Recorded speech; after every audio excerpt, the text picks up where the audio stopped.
Muy buenas a todos y bienvenidos a otro vídeo del lore de Warhammer 40.000. Hoy vamos con otro tema elegido por Patreon que también tenía muchas ganas de cubrir. Uno de los conflictos más épicos, desesperados y brutales de los oscuros tiempos de la herejía de Horus, que a pesar de la magnitud del enfrentamiento permaneció oculto para la mayoría de la galaxia, pues solo fueron testigos unos pocos elegidos. Hablo nada más y nada menos que de la guerra en la telaraña, en la que los Custodes, las Hermanas del Silencio y algunos elementos del Mechanicus, liderados por el Emperador en persona, se enfrentaron a las hordas del Panteón Oscuro. Y la verdad que para mí es de mis conflictos favoritos porque es de los pocos donde, al igual que en el vaciado de Gorro, vemos al Emperador en acción, aunque esta vez en vez de contra orcos, lucha contra sus archienemigos directos. Y ver al Emperador purgar demonios con su luz psíquica dorada, la verdad que es de las vistas más gloriosas que hay en el universo de Warhammer 40.000. Aunque por muy supremo que sea su poder psíquico, ni siquiera él era lo suficientemente poderoso como para expulsar a las hordas demoníacas del Panteón y recuperar su querido proyecto de telaraña. Quizás si hubiera tomado parte desde el inicio del conflicto, hubiera podido conservar la telaraña, pero en realidad el Emperador no pudo participar directamente en la guerra, sino que se unió al campo de batalla justo hacia el final, aunque a decir verdad, ya me estoy adelantando. Como este libro está repleto de detalles interesantes, he decidido dividirlo en 3 partes en una especie de miniserie para que podamos ver algunos eventos por separado. Y aunque aún así no podremos cubrir todo lo que pasa en el libro, obviamente, podremos ver los eventos más interesantes o que al menos a mí más me han llamado la atención, y espero que a vosotros también. Hoy, por desgracia, no veremos luchar al Emperador, pues eso lo tendremos que dejar para el final de la miniserie, sino que en este primer vídeo vamos a centrarnos en el contexto de la guerra en la telaraña y en la llegada del antagonista principal del libro, un demonio conocido como Draknien.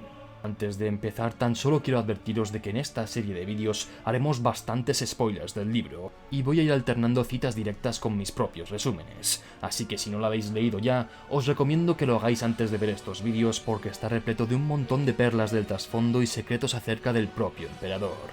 Cosas que siempre son mejor descubrir de primera mano. En fin, dicho todo esto, vamos allá con la primera parte de la guerra en la telaraña.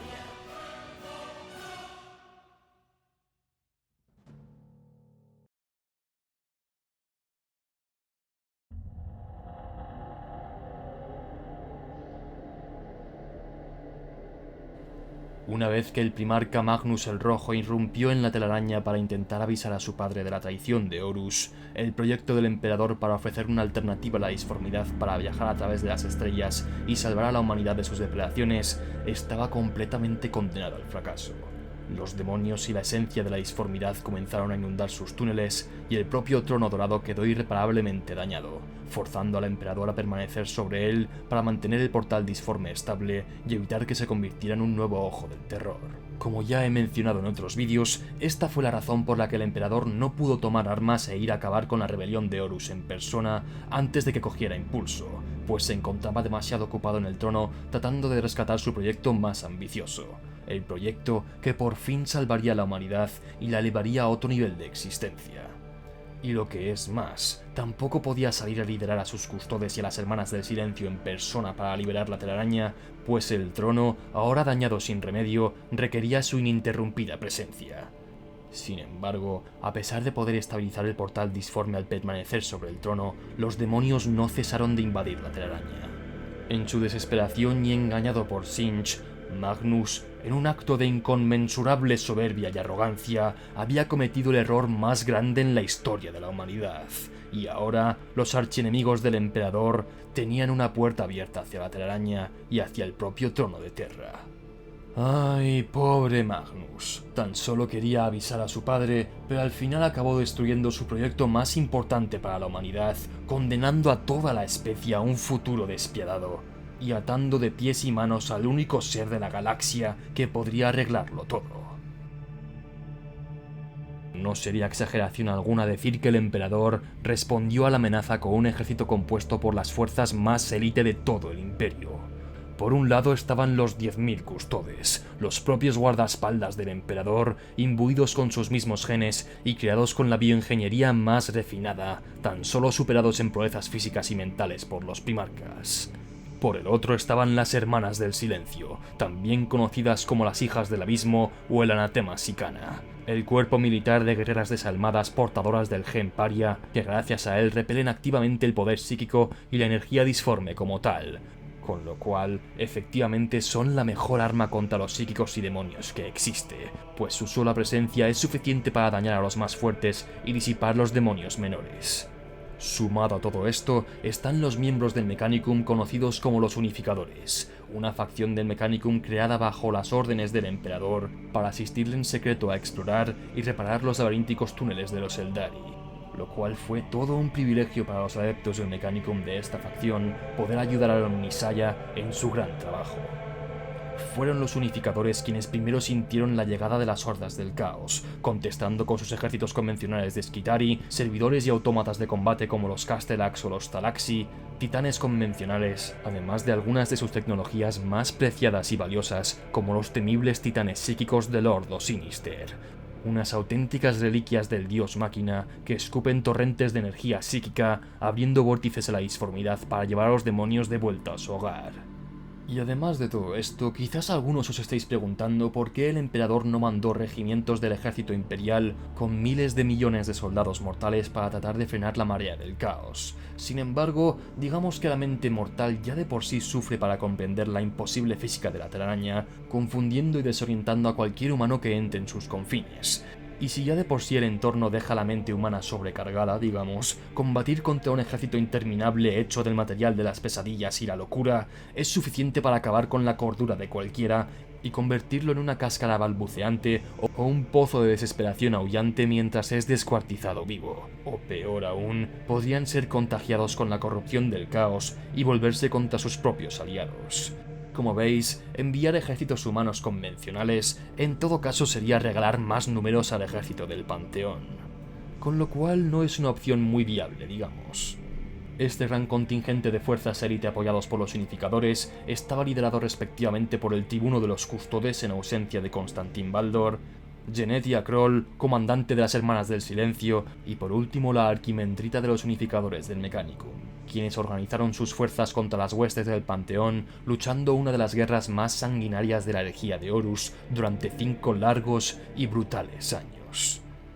Poco después de empezar, la guerra en la telaraña acabó cayendo en un patrón. Los Custodes establecieron una serie de bloqueos a lo largo de los muchos túneles de la telaraña, detrás de los cuales el Mechanicum trataba de reparar las secciones dañadas de los túneles y sellar las grietas disformes que pudieran para evitar que se manifestaran aún más demonios. Mientras tanto, los Custodes y las Hermanas del Silencio se adelantaban para realizar ataques relámpago y así desestabilizar la horda demoníaca para que no amasaran demasiados números. Cuando parecía que los bloqueos iban avanzando y las mareas de horrores menguaban, de repente una entidad mayor se abría paso hasta llegar peligrosamente cerca al portal que llevaba hasta el Tono de Terra, y los Custodes y las Hermanas del Silencio debían redoblar sus esfuerzos para rechazarlos. A lo largo de los años, se acabaron uniendo otras fuerzas a las hordas de demonios, marines del caos completamente corruptos pertenecientes a las legiones traidoras, como los portadores de la palabra y los devoradores de mundos, acompañados por titanes traidores mutados en aberraciones andantes por las energías del caos. Y así, a la par que la galaxia ardía bajo la ambición de Horus, en las profundidades bajo el Palacio de Terra se combatía una titánica guerra secreta por la propia supervivencia y el futuro de la especie humana. Tras 5 largos años de guerra, la situación era verdaderamente desesperada. Pese a sus mejores esfuerzos durante los años de guerra y miles de combates contra las hordas demoníacas, las fuerzas imperiales estaban exhaustas. Los Custodes, a pesar de sus cuerpos mejorados, estaban física y mentalmente agotados, obligados a realizar relevos para descansar del tremendo esfuerzo que era combatir contra una horda inacabable de enemigos imposibles en un reino que desafiaba toda lógica. Pues aunque sean los mejores guerreros que la bioingeniería más avanzada del emperador pudiera ingeniar, incluso ellos necesitan descansar tras combatir sin parar durante literalmente semanas enteras contra un mar de demonios. Y no estoy exagerando, pues una parte del libro cuenta cómo un grupo de Custodes llevaba luchando durante 293 horas sin descanso. Tal fue el desgaste que sufrieron que después de 5 años habían sido reducidos un 90%. una tasa increíblemente alta para los custodes, teniendo en cuenta su increíble proeza en el campo de batalla. Y las Hermanas del Silencio, a pesar de su resistencia antinatural y su aura antipsíquica, también habían sido severamente reducidas, aunque se desconocen los números exactos de sus bajas. En fin, parece que un lustro de guerra contra la locura encarnada es demasiado incluso para las fuerzas más élite del Imperio. Hacia el final de la guerra, los demonios habían obligado a las fuerzas imperiales a atrincherarse en la ciudad Eldari abandonada de Kalastar, bautizada por los imperiales como la Ciudad Imposible. La ciudad, que empezó siendo su cuartel general, desde donde realizaron varias cruzadas hacia otros túneles, acabó siendo su último bastión ante el caos, donde los custodes realizaron su última batalla, mientras los elementos del Mechanicum y las Hermanas del Silencio comenzaban a evacuar. Pero de nuevo me estoy adelantando. Esa batalla final tendrá que esperar al último vídeo. En esta primera parte de la guerra en la telaraña vamos a fijarnos en el principal antagonista del libro, pues, aunque sea cierto que las fuerzas imperiales estaban luchando una guerra perdida por una simple cuestión de superioridad numérica, el final de la guerra se precipitó por la llegada de una entidad en concreto. Una entidad de poder inigualable entre los demonios del caos, que se abrió paso en solitario por varios bloqueos imperiales, al igual que un cuchillo al rojo vivo cortando mantequilla, descuartizando custodes, hermanas, elementos del Mechanicum y en algunas ocasiones poseyendo servidores, autómatas de combate e incluso titanes para volverlos contra sus aliados. Una entidad tan antigua como malévola, conocida como Draknien. Y a pesar de su gran poder, equiparable o incluso superior a los demonios mayores más exaltados del panteón, esta entidad no está ligada a ningún dios del caos en concreto, sino a la propia humanidad.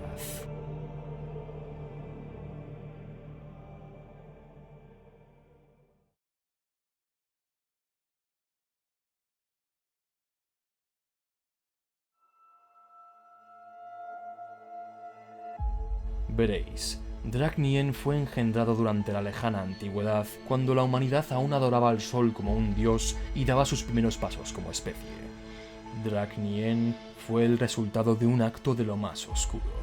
No nació del odio ni del simple acto de matar, sino cuando el primer hombre le quitó la vida a su hermano a sangre fría, en lo que verdaderamente sería el primer asesinato. El asesino rugía de ira a la par que ensartaba a su hermano con su lanza de madera, mientras éste aullaba de dolor, raspando sus sucias uñas a lo largo de su cuerpo en busca de venganza o misericordia. El grito del primer asesino traspasa el velo y resuena de igual modo a través de la realidad y la irrealidad. Para las criaturas que esperan en la disformidad, la humanidad nunca volverá a entonar una canción más dulce.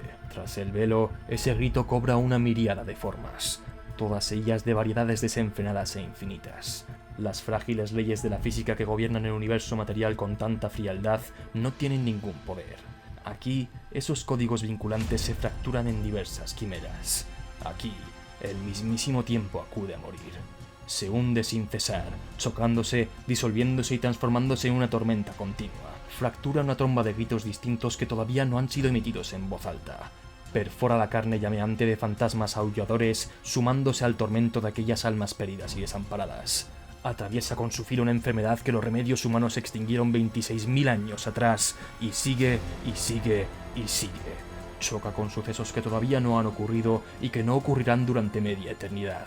Se restriega contra acontecimientos que tuvieron lugar cuando las primeras criaturas terranas exhalaron agua y por primerísima vez tomaron aire a pleno pulmón. Tras el velo no existe el cuándo ni el entonces. Todo es ahora. Siempre y eternamente ahora, en las mareas cambiantes de una maldad infinita. Unas luces brillan en esa negrura maligna, las luces de una consciencia que arrastra la oscuridad cada vez más cerca. Esas mismas luces llamean, chillan y se disuelven con el más sutil roce de las fuerzas que las rodean. Los sueños y los recuerdos cobran forma solamente para romperse en pedazos entre las garras y fauces que se manifiestan en el vacío. El grito sigue hundiéndose a través de cada susurro de odio que algún día será proferido por una boca humana o pensado por una mente de igual naturaleza. Restalla como un relámpago en el cielo de una civilización agonizante que desaparecerá antes siquiera de poder alcanzar las maravillas de los viajes espaciales. Resquebraja los huesos pétreos de una cultura convertida en polvo miles de años atrás. Desde su origen en la respiración y el sonido, el grito se convierte en una nada acre y luego en furia y fuego. Pasa a ser un recuerdo que arde, un susurro que desgarra y una profecía que sangra. Y se transforma en un nombre que no significa nada en lengua hablada por ninguna especie, viva o muerta. Un nombre que posee significado solo en los pensamientos sofocados y frustrados de aquellos humanos que toman su último aliento. En ese valioso y terrorífico momento en el que sus espíritus quedan atrapados entre un reino y el siguiente. El nombre de una criatura, un demonio nacido de la gélida rabia de una alma traicionera en un segundo de traición. Su nombre es ese mismo acto, el primer asesinato y el estruendo letal que lo sigue. Durante el estrepitoso viaje de la criatura a través de la disformidad, esta acaricia las mentes de todos y cada uno de los humanos que fueron y serán, desde los fallecidos largo tiempo atrás hasta aquellos que no han nacido todavía. El demonio está ligado a esta especie por una intimidad primitiva, tal que cada hombre, mujer y niño conoce su tacto en la profundidad de su sangre y sus huesos, aún desconociendo su nombre por completo. Miles de millones de ellos se agitan en sus sueños a través de las numerosas eras del hombre, retorciéndose en contra del tacto no deseado de aquella criatura en el momento de su nacimiento, en los albores brumosos del tiempo. Millones de ellos despiertan y observan la oscuridad de las chozas de barro, las alcobas suntuosas, las urbanizaciones y cualquier otra de las incontables estructuras que los humanos construyeron para sí mismos a través de 1.000.000 de mundos y a lo largo de miles de años.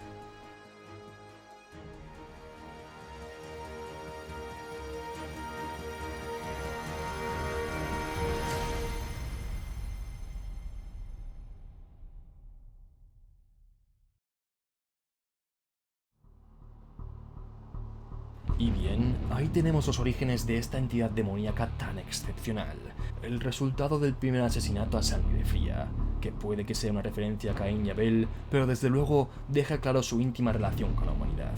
Como he dicho antes y como veremos en estos vídeos, su poder parece ser incluso superior al de cualquier otro demonio avistado durante la guerra.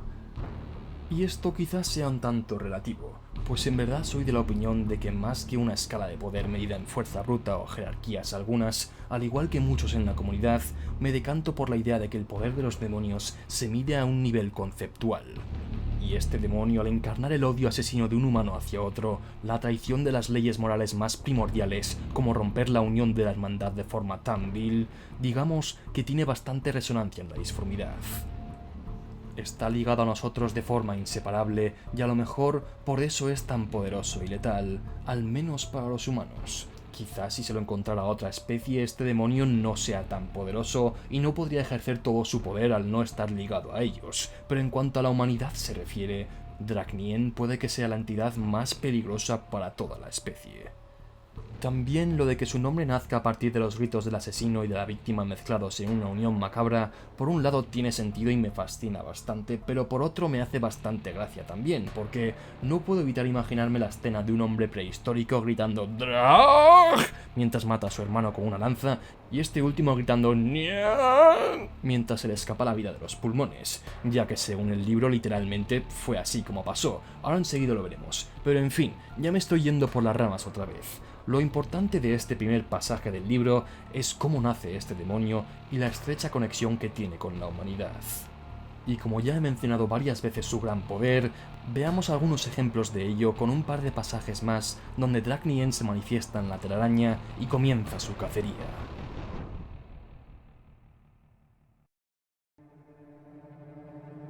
La criatura formada por los gritos entrelazados del primer asesinato se liberó entre zarpazos y aullidos del seno de la disformidad. Se arrastró a través de una herida en el universo y se infiltró en la realidad con todo el esfuerzo que se espera de un ser que provoca su propio nacimiento. Una vez alejado de las mareas suntuosas del mar de almas, su carne expulsó vapor y se estremeció. La realidad comenzó a devorar su cuerpo de inmediato, royendo aquella bestia que no debía existir. Se levantó, extendió sus extremidades y sentidos y se zafó del fuego escurridizo y húmedo de su génesis. Estaba hambriento. Comenzó la cacería. Fiel a su naturaleza, cazó solo, en la frialdad de un reino sin sol, ignorando los gritos celosos, coléricos y espantosos de sus semejantes inferiores. Era incapaz de sentir afinidad alguna, ni siquiera con aquellos monstruos con los que compartía un nacimiento similar. y los consideraba, si es que su inteligencia le permitía generar algún tipo de razonamiento, reflejos inferiores de su superioridad.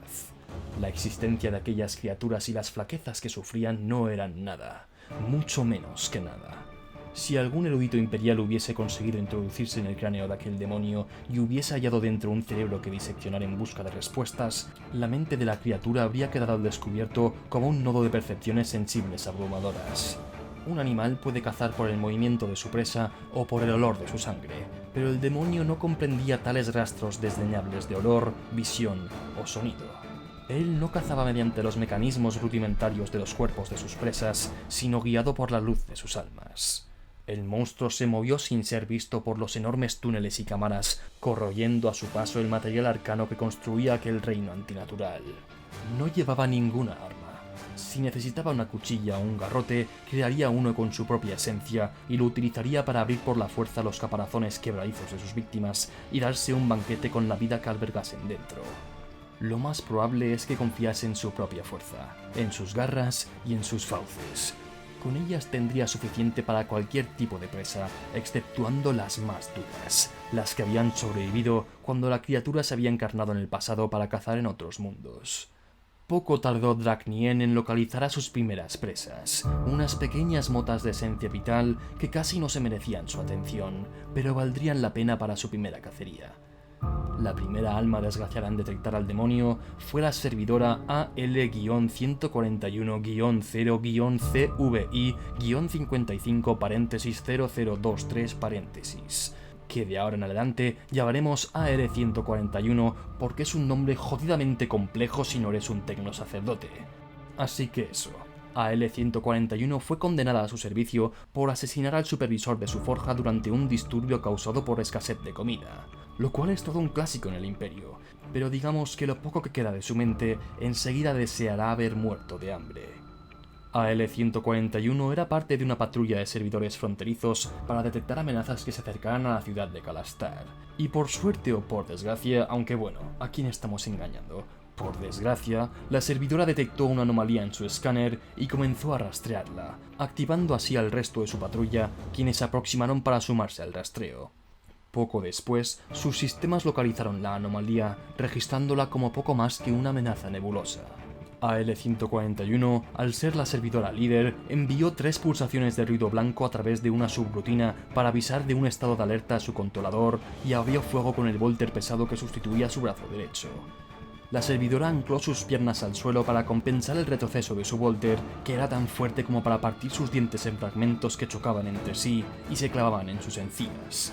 Pero por suerte los nervios de sus encías ya habían sido inutilizados hace tiempo para inmunizarla ante esta misma reacción, lo cual es una de las poquísimas ventajas que tiene haber sido lobotomizada y convertida en servidora.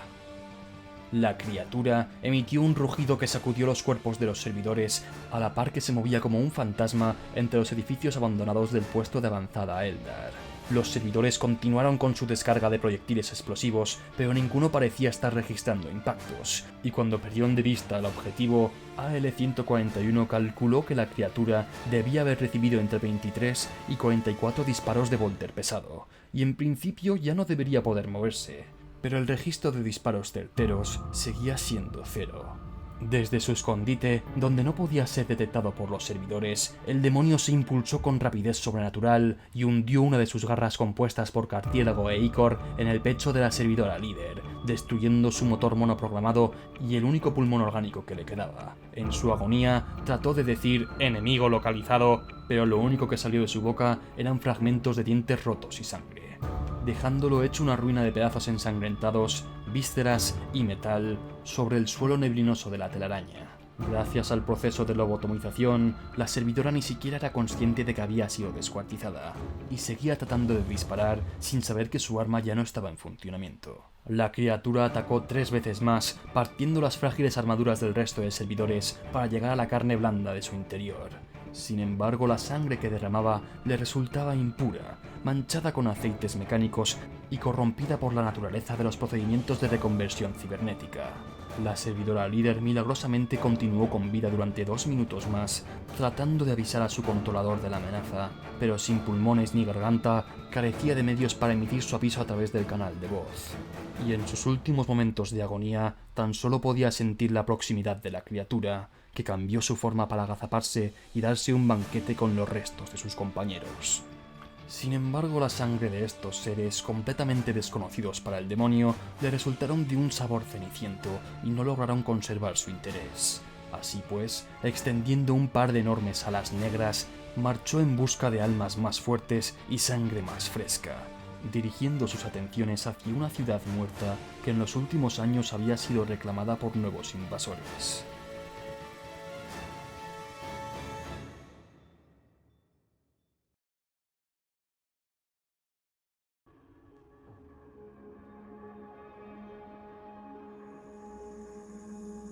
El siguiente pobre desgraciado en encontrarse con Draknien fue el protector del Mechanicum conocido como Alpha Rho 25, el controlador al que AL-141 intentaba avisar antes de ser descuartizada por el demonio.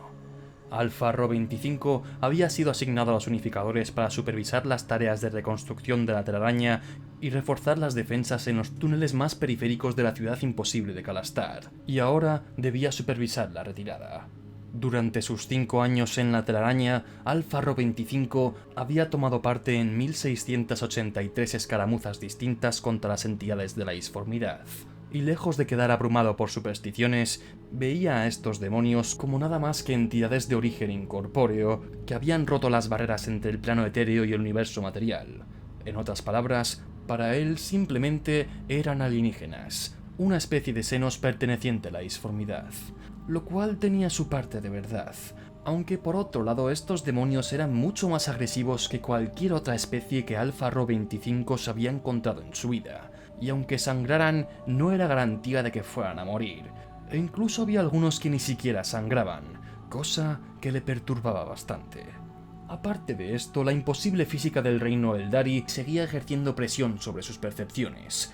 Cosas como las formas geométricas alienígenas que adoptaba el material orgánico del que estaban compuestos los túneles que los Eldari llamaban hueso espectral, o que las luces y sombras de aquel reino sin sol no tuvieran ningún sentido ni punto de origen, o que su capa se meciera como movida por el viento en la ausencia de viento alguno, le causaban cierto malestar cada vez que abandonaba las secciones modificadas por el Mechanicum.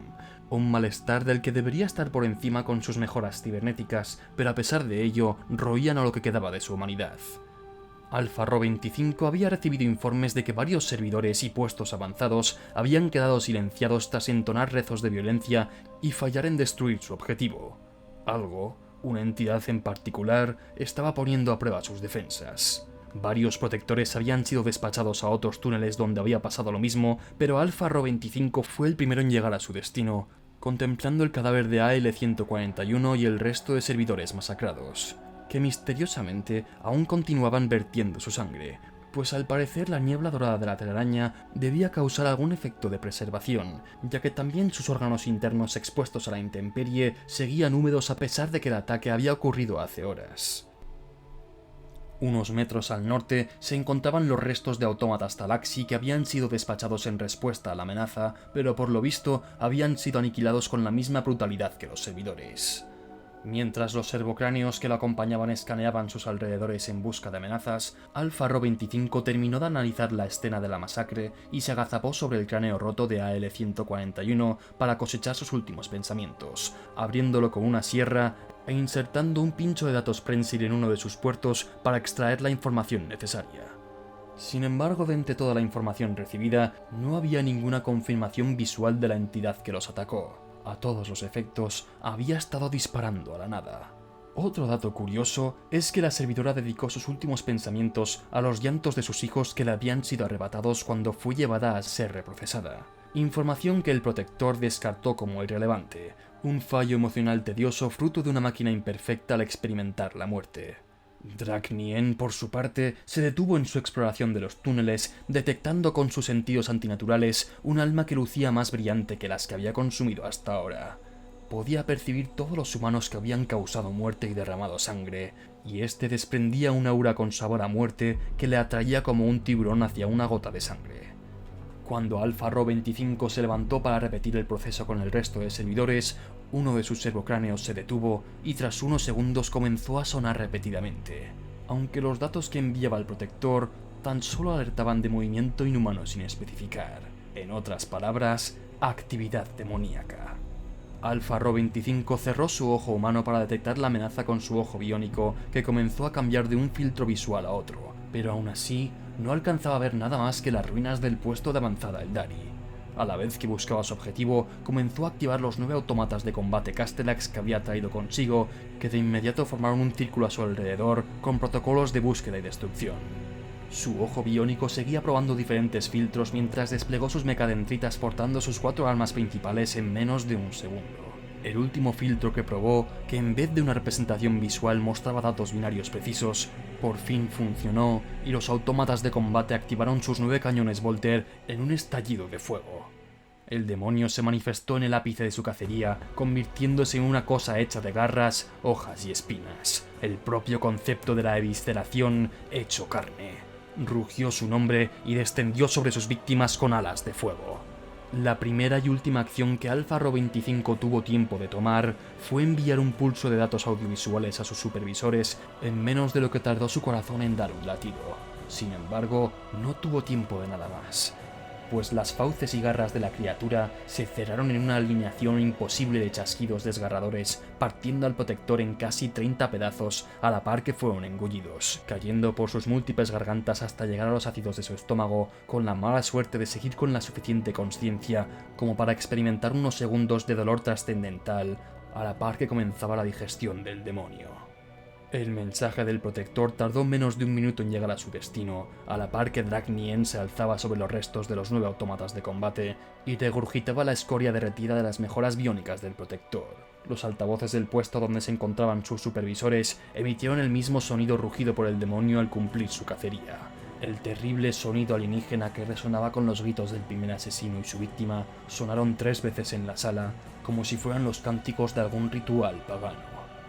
Draknien había anunciado su llegada, y ahora que las fuerzas imperiales habían sido avisadas, poco tardaría esta amenaza en llegar a los oídos de los custodes y del propio emperador. Aunque a decir verdad, puede que el emperador haya percibido a esta entidad en concreto a través de sus propios sentidos psíquicos.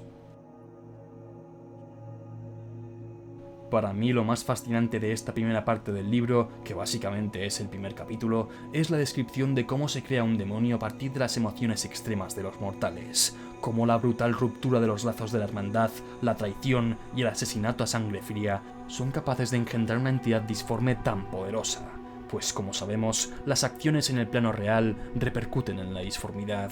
¿Y de qué manera? Desde luego esto no pasa cada vez que un humano mata a otro con odio en su corazón, pero la primera vez que ocurrió, por lo visto fue un hecho muy significativo en el plano disforme, tanto para crear a Draknien. Aparte del nacimiento de Draknien, su comportamiento y las descripciones de cómo su cuerpo va tomando diferentes formas para cazar es otra de las cosas que quería compartir con vosotros, pues para mí es una de las descripciones de demonios que más me ha llamado la atención, porque ya estamos muy acostumbrados a las formas que toman los demonios característicos de cada dios del caos. Los de Nargel parecen cadáveres putrefactos, los de Sinch tienen demasiados ojos, plumas y extremidades amorfas, los de Slanesh van ligeros de ropa, tienen cuernos y pezuñas de cabra y pinzas de cangrejo, y los de Khorne pues parecen los míticos demonios rojos con musculitos y rostros de bestia que podría dibujar cualquier niño con un poquito de imaginación. Pero contemplar una criatura tan abstracta como Draknien, que de pronto es tan incorpóreo como un fantasma, de pronto despliega un par de alas de fuego o toma la forma de una amalgama de cuchillas y más de 30 mandíbulas repletas de dientes afilados para descuartizar a sus enemigos en menos de un segundo, la verdad es que creo que le dan 1000 vueltas a todo lo anterior, y para mí es lo más cercano a la idea de un ser metafísico e incomprensible compuesto de odio homicida, el reflejo macabro de la oscuridad que habita en todos los corazones humanos.